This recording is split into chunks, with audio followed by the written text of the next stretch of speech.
وہ ایک عورت کا فگر تھا، اس کمرے میں داخل ہوتا ہے اور میرے والد صاحب کے سر کے پاس آ کر کھڑا ہو جاتا ہے۔ وہ ایک عورت تھی اور میرے والد صاحب کے سرہانے کھڑی تھی۔ عدنان بھائی، نہ میں چیخ پا رہا تھا نہ کچھ بول پا رہا تھا۔ وہ کھڑی ہو گئی اور میرے والد صاحب کے فیس کو دیکھنے لگی۔ تقریباً 5 منٹ گزر گئے، 10 منٹ گزر گئے، 15 منٹ گزر گئے۔ عدنان بھائی وہ کھڑی رہی، کافی دیر کھڑی رہی۔ میں نے آنکھیں بند کر لی اور میں نے کہا کہ جب میں آنکھیں کھولوں گا تو یہ جا چکی ہوگی۔ میں کافی دیر بعد آنکھیں کھولتا تو وہ اپنی جگہ پر کھڑی ہوتی۔ میں اپنے آپ سے باتیں کر رہا ہوں کہ کیا میں خواب دیکھ رہا ہوں یا یہ حقیقت ہے؟ نہ ہی میری یہ خالہ ہے، نہ ہی اس گھر میں کوئی اور ہے، تو یہ کون ہے؟ بہرحال وہ کافی دیر کھڑی رہی۔ پھر ایک دفعہ میں نے آنکھیں اور بند کی اور کافی دیر ویٹ کیا۔ دل پڑھنا شروع کیا تو میں نے جیسی آنکھ کھولی، اب کی بار وہ میرے والد صاحب کے چہرے کے پاس بہت قریب تھی اور جھکی ہوئی تھی، جیسے وہ میرے والد کے چہرے کو بہت قریب سے دیکھ رہی ہو۔ عدنان بھائی یقین کرے میرے ڈر کے مارے برا حال تھا، اور ابھی بھی میں بات بتا رہا ہوں تو مجھے ڈر لگ رہا ہے۔ یہی وجہ تھی کہ میں یہ سٹوری کب سے آپ سے شیئر کرنا چاہتا تھا، لیکن مجھے پتہ نہیں کیوں لگتا ہے کہ جب میں یہ سٹوری آپ سے شیئر کروں گا تو وہ مخلوق جس کا سامنا ہم سے ہوا تھا وہ کہیں نہ کہیں ہمارے آس پاس ہے، جو ہمیں سن رہی ہوگی۔ ایسا نہ ہو میرے ساتھ کوئی معاملات ہو جائے۔ ابھی بھی آپ کو یہ سٹوری لکھ رہا ہوں، میری یہ کیفیت ہے، میرے ہاتھ کپ کپا رہے ہیں اور میرا جسم لرز رہا ہے، لیکن اللہ کی ذات بہت بڑی ہے۔ بس ہمت کی اور آپ کو سٹوری بھیجی۔ صبح اٹھتے ہی میں نے سارا واقعہ اپنے گھر والوں کو بتایا۔ ناشتے پہ سب خاندان والے اکٹھے تھے۔ میرے ماموں کو میرے ابو نے کہا، بھائی کوئی سین بناؤ، کوئی اور جگہ ڈھونڈو۔ اس بات کو سیریس لیا گیا اور بتایا گیا کہ اس گھر میں کچھ نہ کچھ معاملات ضرور ہیں۔ میرے والد نے بڑے اکھڑ کر میرے ماموں سے بات کی تاکہ اس بات پر کوئی عمل ہو سکے۔ اس سے پہلے تو ہم شرم میں کچھ نہیں کہہ رہے تھے کہ شادی والا گھر ہے، ان لوگوں کو تکلیف دینا اچھی بات نہیں ہے، لیکن اب ہمارے ساتھ مسلسل واقعات ہو رہے تھے۔ میرے والد صاحب بھی پریشان ہو گئے تھے کیونکہ پچھلی رات میری بہنیں بھی اس گھر میں نہیں رکی تھی، تو میرے والد صاحب چاہ رہے تھے ہم سب ایک ہی جگہ رہیں، لیکن ٹینشن نہ ہو۔ خیر اس دن ماموں نے اپنے چینل لڑائے اور بالآخر ہمیں ایک گھر مل گیا جہاں ہم شفٹ ہو گئے، لیکن اب ہم لوگ اس شادی والے گھر میں ہی تھے۔ لیکن جو ایکٹیویٹیز پچھلے دنوں ہمارے ساتھ اس گھر میں ہوئی تھی وہ پورے خاندان میں جنگل کی آگ کی طرح پھیل گئی۔ سب ہم سے پوچھنے لگے، ہم نے سارا کچھ بیان کر دیا۔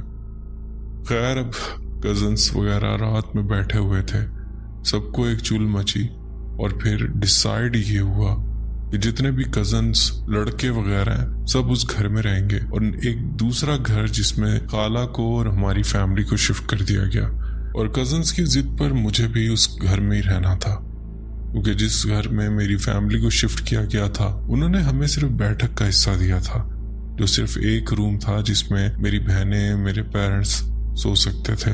ہم 2 بھائی بہت مشکل سے وہاں ایڈجسٹ ہو جاتے، لیکن کزنس کی ضد کرنے پر ہم دونوں کو بھی اس گھر میں واپس سونا پڑا۔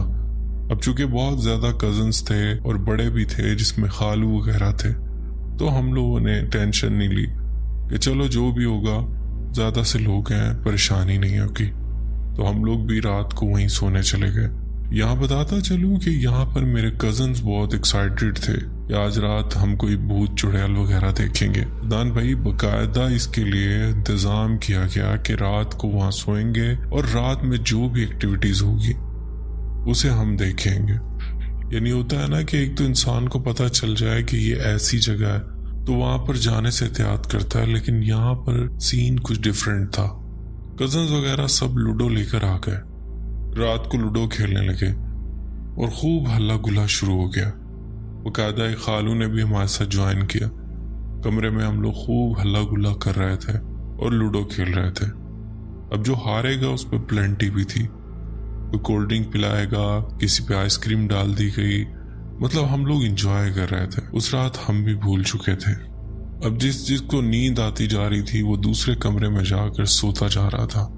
کافی رات ہو چکی تھی، رات کے 3-4 بج گئے تھے۔ اس لوڈو کی گیم میں ہم لوگوں نے اتنا انٹرسٹ لے لیا تھا کہ ہمیں کوئی ہوش نہیں تھی۔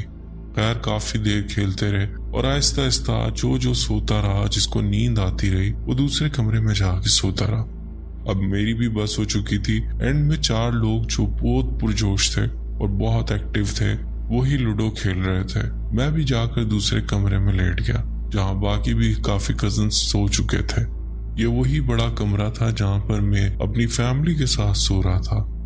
اس میں کافی چارپائیاں بچھی ہوئی تھی، اور جس کمرے میں ہم 2 بھائی سویا کرتے تھے، لوڈو کا میچ وہیں چل رہا تھا۔ ہمیں باقاعدہ ان چاروں کی آواز آ رہی تھی۔ کبھی کوئی باری لیتا، اس ڈبی میں ڈال کے ڈائس کو ہلاتا اور اس کے بعد اپنی باری لیتا۔ ایسی آوازیں سن رہے تھے، اور پھر آہستہ آہستہ ان کو بھی نیند آ گئی۔ 2 بندے اور آ کر ادھر لیٹ گئے۔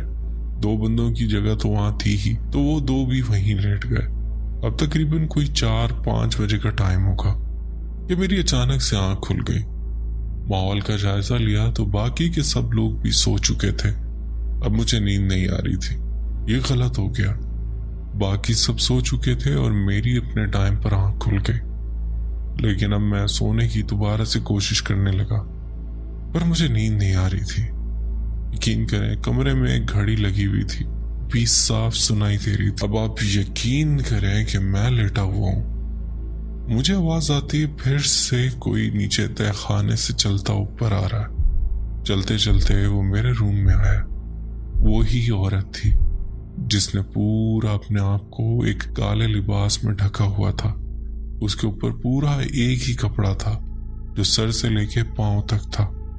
وہ عورت کمرے میں آئی ہے۔ اس نے زیور پہنے ہوئے تھے۔ اس کا چہرہ بہت ہی خوفناک تھا۔ صرف فگر سے پہچانی جا رہی تھی کہ وہ ایک عورت ہے۔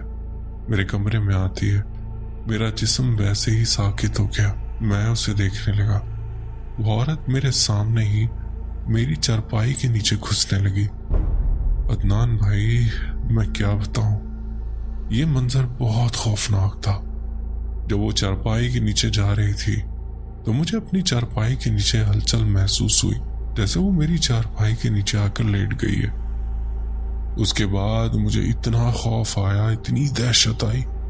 جب آپ سوچیں کہ کوئی آپ کی چارپائی کے نیچے ہے اور آپ کو جاتا ہوا بھی فیل ہوا، پھر آپ کو کیسے نیند آئے گی؟ وہ مسلسل حرکت کر رہی تھی، اور ایسے جیسے اس کے ہاتھ میں کوئی پاپڑ وغیرہ کی کوئی تھیلی ہو، جس کی کھڑ کھڑ کی آواز مجھے سنائی دے رہی ہے۔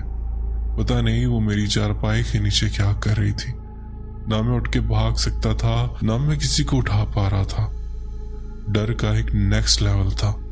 میں کیا بتاؤں کہ کتنا خوف آ رہا تھا۔ کمرے میں کونے میں لیٹے کزن نے زور زور سے آیت الکرسی پڑھنا شروع کر دی۔ مجھے نہیں معلوم تھا وہ جاگ رہا ہے۔ اس نے بھی یہ منظر دیکھا تھا اور زور زور سے آیت الکرسی پڑھ رہا تھا کہ اچانک سے جو کھٹ پٹ میری چارپائی کے نیچے سے ہو رہی تھی، مجھے وہ اور زیادہ فیل ہونے لگی، جیسے وہ بے چین ہو گئی ہو۔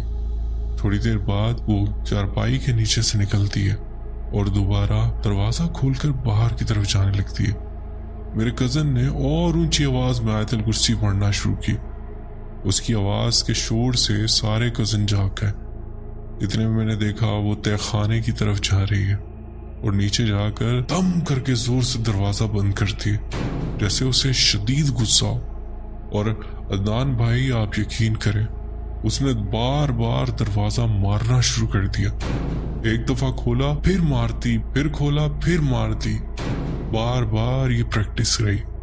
پوری رات وہ اپنے تہ خانے میں چنگاڑتی رہی اور وہ غصہ کرتی رہی۔